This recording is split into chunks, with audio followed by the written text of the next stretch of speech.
Kõik algab unistusest. Teha midagi suurt, midagi erakordset, võib-olla isegi midagi võimatut. Tema on Jette.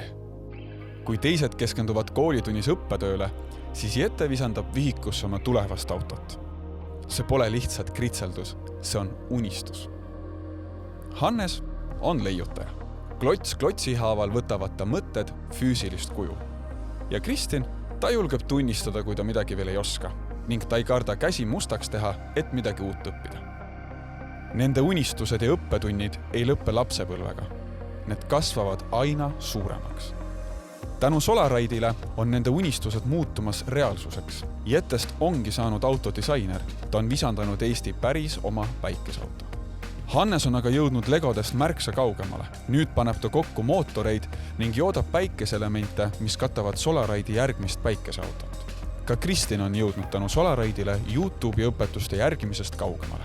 Kui kunagi otsis ta vastuseid, siis täna on ta see, kes teistele teed näitab, jäädvustades päikesauto ehitamisega kaasnevat võlu ja valu.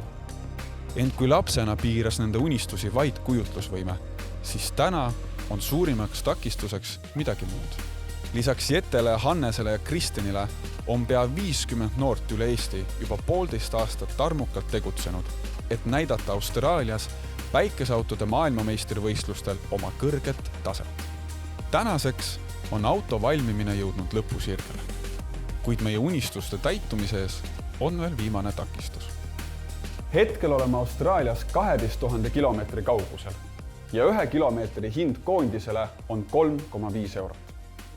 Me vajame just sinu abi, et Eesti noored saaksid minna Austraaliasse võistlema ja oma unistused täita.